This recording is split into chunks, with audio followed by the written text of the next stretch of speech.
Shalom, selamat sore Bapak Ibu dan saudara yang Tuhan kasihi.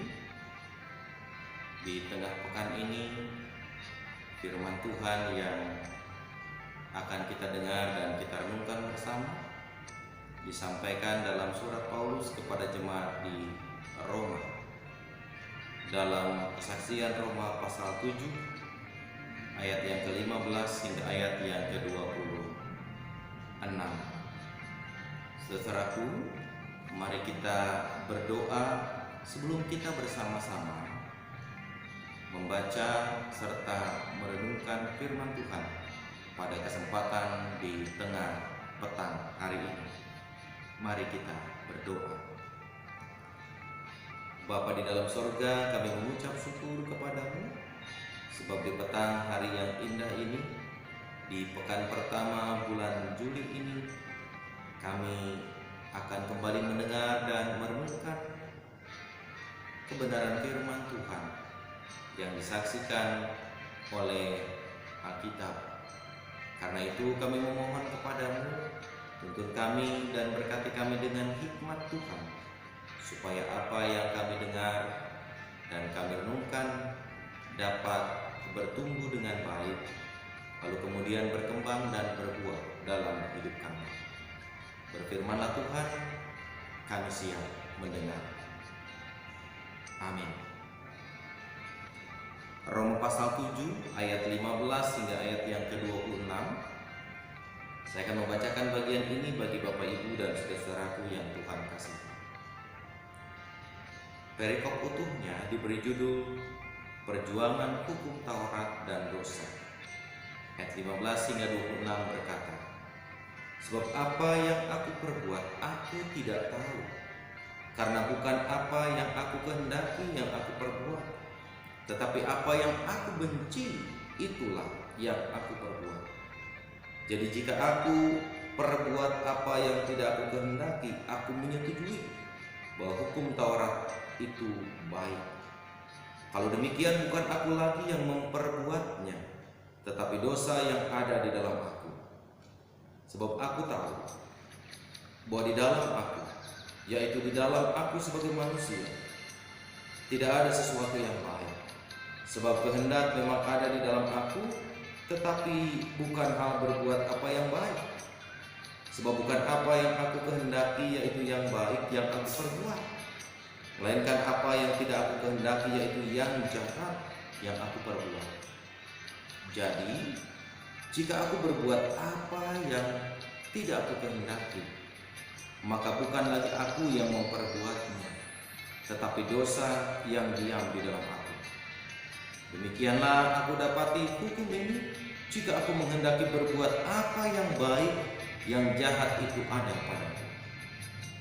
Sebab di dalam batinku aku suka akan hukum Allah, tetapi di dalam anggota-anggota tubuhku aku melihat hukum lain yang berjuang melawan hukum akal budi dan membuat aku menjadi tawanan hukum dosa yang ada di dalam anggota-anggota tubuhku.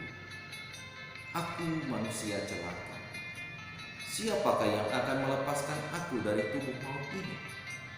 Syukur kepada Allah oleh Yesus Kristus Tuhan kita. Jadi dengan akal budiku aku melayani hukum Allah, tetapi dengan tubuh insaniku aku melayani hukum dosa. Demikian Bapak Ibu dan saudara firman Tuhan yang kita dengar sore hari ini. Berbahagialah kita yang mendengarkannya, memelihara serta melakukannya dalam hidup kita dari hari ke hari. Terpujilah nama Tuhan. Shalom Bapak Ibu dan saudaraku yang Tuhan kasihi. Setiap orang pasti mengupayakan apa yang baik, yang ingin dan diharapkan terjadi dalam hidupnya. Di tengah-tengah kehidupan dengan segala dinamika yang ada, ketika kita punya banyak mimpi, ketika kita punya banyak harapan, maka kita akan berusaha mewujudkan mimpi dan harapan itu dengan kemampuan kita sekuat tenaga kita supaya mimpi itu segera terwujud. Itulah yang kita katakan Setiap manusia itu harus berjuang mewujudkan apa yang menjadi keinginannya, apa yang menjadi harapannya. Tidak terkecuali Bapak Ibu dan Saudara, menurut saya perjuangan itu bukan hanya soal bagaimana saya, Bapak Ibu, mewujudkan mimpi dan harapan. Dalam kehidupan beriman, dalam kehidupan rohani pun, maka menurut hemat saya kita berjuang mewujudkan apa yang menjadi kehendak Tuhan itu menjadi nyata. Kita mewujudkan mimpi dengan membekali diri lewat kompetensi, lewat ilmu pengetahuan, lewat segala keterampilan, supaya mimpi itu terwujud. Hidup rohani kita pun, untuk kemudian kita bisa mengikuti dan menjalani hidup rohani kita seperti yang Tuhan inginkan, seperti yang Tuhan kehendaki, maka butuh perjuangan, butuh upaya, butuh kerja keras mewujudkannya. Dan tentu saja mewujudkan mimpi butuh waktu, butuh proses. Demikian pula mewujudkan kehidupan rohani yang seturut dan sesuai dengan kehendak Allah butuh proses, butuh kemauan, butuh keseriusan dan kesungguhan. Sebab jika kita mau mewujudkan mimpi untuk menjadi orang yang takut kepada Tuhan, untuk menjadi orang yang tetap menjalani hidup seperti yang Tuhan inginkan, tetapi tidak mau berproses, maka itu sama saja kita berdiam diri dan tinggal di tempat. Paulus menyampaikan secara detail bagaimana perjuangannya untuk menjadi orang yang taat kepada Kristus. Setelah ia dimenangkan Kristus, setelah ia ditangkap Kristus, lalu kemudian dia harus menjalani hidup sebagai seorang murid Kristus.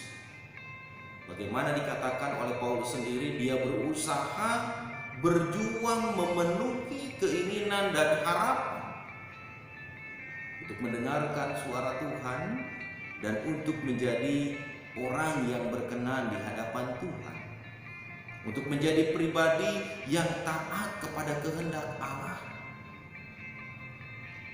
Paulus menyampaikan upayanya untuk menjadi pribadi yang taat kepada Allah, untuk menjadi pribadi yang patuh mendengarkan kehendak Allah dan melakukan kehendak Allah itu dalam hidupnya.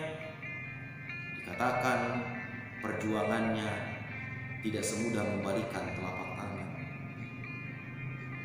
Ada tarik ulur, ada tarik menarik antara dua kutub yang saling bertentangan satu sama lain. Paulus bahkan memberikan kesaksian, hatinya ingin memenuhi keinginan yang Allah ajarkan dan Allah perintahkan. Tapi tubuh insaninya yang lemah, yang tak berdaya, yang ringkih, tidak jarang mengajak dia, membawa dia, menyeret dia untuk terus melakukan hal-hal yang bertentangan dengan kehendak Tuhan.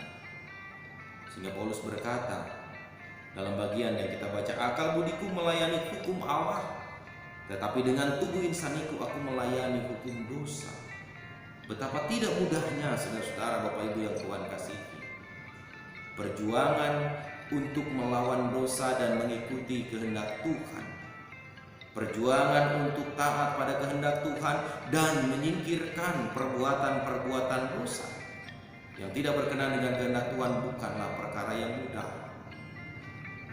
Butuh usaha, butuh kerja keras, butuh kesungguhan, butuh keseriusan, dan yang terpenting, butuh kemauan untuk meninggalkannya. Sebab jika seseorang hanya punya keinginan, hanya punya rasa mau mengikuti kehendak Tuhan, tetapi tidak ada keinginan untuk meninggalkan perbuatan dosa, tidak ada keinginan untuk meninggalkan dan menghentikan perbuatan yang tidak berkenan di hadapan Tuhan, kemauan itu hanya akan sia-sia. Oleh sebab itu butuh keberanian untuk berkata stop sampai di sini. Perbuatan yang tak menyenangkan Tuhan itu. Stop sampai di titik ini. Tindakan dan perbuatan yang justru bertentangan dengan kehendak Tuhan itu saya lakukan. Selebihnya dan seterusnya, saya akan berjalan mengikuti arahan dan keinginan Tuhan. Butuh keberanian untuk berkata stop sampai di sini. Butuh keberanian untuk berhenti sampai di titik ini. Karena itu, Bapak Ibu dan saudaraku yang Tuhan kasihi, berjuang untuk taat pada kehendak Tuhan harus menjadi spirit kita untuk menjadi orang-orang yang benar di hadapan Allah. Berjuang untuk taat mengikuti kehendak Tuhan harus menjadi arah dan tujuan hidup kita.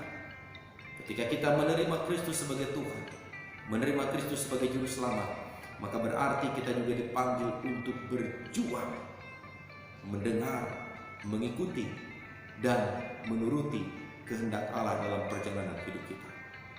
Tidak mudah memang, tapi bukan berarti tidak bisa. Asal ada kemauan dan keberanian meninggalkan yang tidak berkenan, pasti kita bisa dan pasti Tuhan menuntun kita. Oleh karena itu saudara-saudara, sama seperti Paulus terus berjuang untuk taat pada kehendak Tuhan, maka selama kita hidup di dunia ini, kita pun harus terus berjuang untuk melakukan apa yang menjadi kehendak Tuhan, untuk menjadi orang-orang yang taat, mendengarkan suara Tuhan dan mengikuti perintahnya. Percayalah, kerja keras kita, perjuangan kita, usaha kita, sekalipun itu tidak mudah, ketika itu dilakukan untuk kemuliaan Tuhan, tidak akan pernah sia-sia. Tuhan memberkati kita. Amin.